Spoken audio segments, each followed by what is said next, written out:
فرمائیے گا شذرا صاحبہ کہ یہ کیا پہلی ہوئی کہ ہم نے اسی ہفتے کیپٹن سفتر صاحب کا یہ دعویٰ سنا. آپ کی کیا اطلاعات ہیں؟ یعنی آپ کے خیال میں سچ کیا ہے؟ جی بہت شکریہ ناجی صاحب آپ کا اپنے پروگرام میں دعوت دینے کا. دیکھیے یہ باتیں کہ کیا ہوا یا کیا نہیں ہوا پاکستان کی ہسٹری میں ہم سب جانتے ہیں کہ بہت کچھ ہوتا رہا ہے. ابھی 2018 کا الیکشن ایک شدید ہی رگڈ شدہ الیکشن تھا. آر ٹی ایس بٹھایا گیا, صبح تک رزلٹ چینج کیے گئے اور اس کے بعد پی ٹی آئی کو حکومت دے دی گئی. اور اس کے بعد پی ٹی آئی اور اس کے جو سابقہ چیئرمین عمران خان ہیں وہ خود بھی کہتے رہے, مانتے رہے اس بات کو کہ میں ایک پیج پہ ہوں اور ہم تو ایک پیج پہ عامی کے ساتھ, اور ہم جب تک وہ ایک پیج پہ رہے وہ بڑے خوش رہے. اس کے بعد ان کی اپنی جو بھی مسئلے مسائل ہوئے ہمیں اس میں جانے کی ضرورت نہیں ہے. تو یہ چیزیں ہمارے کوشچنز ابھرتے رہیں گے کہ کیوں ہوا کیا ہوا. بات یہ ہے کہ میاں نواز شریف صاحب ایک بہت بڑی جماعت کے بہت منجے ہوئے بہت سلجھے ہوئے لیڈر ہیں, ہماری جماعت کے قائد ہیں. وہ انہوں نے اپنا علاج کرا کے واپس آنا ہی تھا. آ کے انہوں نے الیکشن میں ہم گئے, الیکشن میں ہم نے جب صورتحال دیکھی کس طرح سے بنی, کس طرح کی حکومت بنی, انہوں نے جو صحیح فیصلہ اس وقت سمجھا وہ انہوں نے کر لیا. اور 2022 میں جس وقت کے ایک آئینی طریقے سے پی ٹی آئی کی حکومت کو گھر بھیجا گیا, اس کے بعد بھی آپ کو یاد ہوگا کہ انہوں نے آئین شکنی کرنے کی کوشش کی. انہوں نے جی, کانسٹیٹیوشن نواز شریف کی خاموشی کی کیا وجہ ہے؟ یعنی یہ کہ وہ تو نہ اس بات کی حامی بھر رہے ہیں نہ اس بات کی حامی بھر رہے ہیں. آپ کے خیال میں کیا انہیں سامنے آ کے پوزیشن اپنی کلیئر کرنی چاہیے تاکہ آپ اور آپ کے ساتھی بات کو ویسے نہ جواب دے جیسے بھی آپ دے رہی ہیں؟ مطلب آپ کے پاس ایک کلیئر جواب ہونا چاہیے نا دینے کے لیے. دیکھیے میاں نواز شریف صاحب جو ہیں انہوں نے ایک فوکس, میاں نواز شریف صاحب اور پرائم منسٹر شہباز شریف صاحب اور مریم نواز شریف صاحبہ جو کہ چیف منسٹر پنجاب ہیں, یعنی کہ ہماری پوری پارٹی کا ہماری لیڈرشپ کا فوکس یہ ہے کہ پاکستان کی معیشت کو بہتر کیا جا سکے.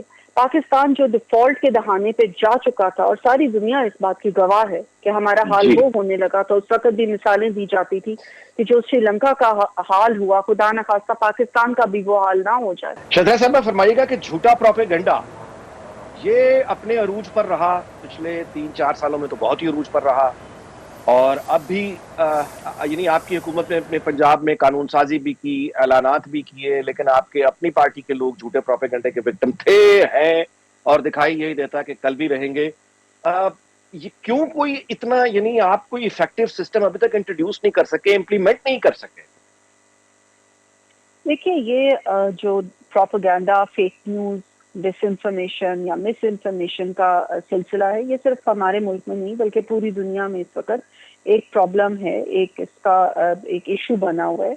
نہ صرف یہ بلکہ جو اب ڈیپ فیک آ گئی ہیں جس میں کہ اے آئی کے استعمال سے ویڈیوز بنتی ہیں. اور میں آپ کو ایک مثال ابھی دیتی ہوں کہ ہماری ایم پی اے اور انفارمیشن منسٹر عظمہ بخاری صاحبہ کے خلاف پچھلے 1 یا 2 دن سے ایک بہت ہی گھٹیا قسم کی فیک نیوز چلائی جا رہی ہے, جو جہاں پہ ان کا کوئی ویڈیو بنا کے تو وہ دکھایا جا رہا ہے. یہ اس قسم کی ہراسمنٹ, اس قسم کی جو ہے سائیکولوجیکل وائلنس سوشل میڈیا پہ جب استعمال ہوتی ہے, لوگوں کی عزتیں اچھالی جاتی ہیں, لوگوں کے بارے میں غلط افواہیں پھیلائی جاتی ہیں.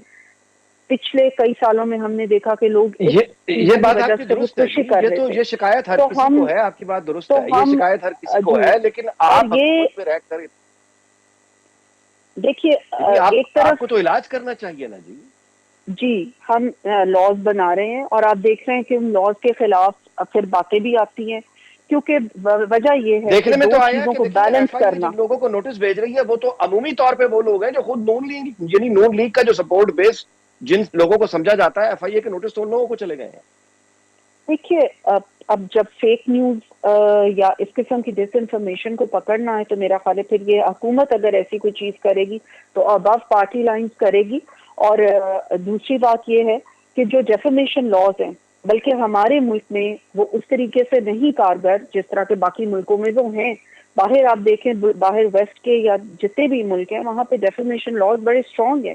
اس لیے تو بات جی کرنے سے پہلے یا کسی قسم کی ڈس انفارمیشن سے پہلے لوگ سوچتے ہیں، اور یہاں پہ بھی جی جو بات ہوتی ہے اس کے مقدمے جی ہمیں باہر کے ملکوں میں مطلب ہے جا کہ اس کے کا بھی لڑنے کوئی پڑتے ہیں۔ مجھے آپ نے تبصرہ تو خوب کیا، حل کا میں آپ جانب کو یہ مجھے کہہ رہی ہوں کہ ہم نے ابھی پنجاب میں بھی ڈیفیمیشن لاز لائے ہیں ہم، اب ان کی ہم آبویسلی ان کے خلاف لوگ آتے بھی ہیں، کیونکہ ایک بیلنس کریٹ کرنا پڑتا ہے between free speech and hate speech.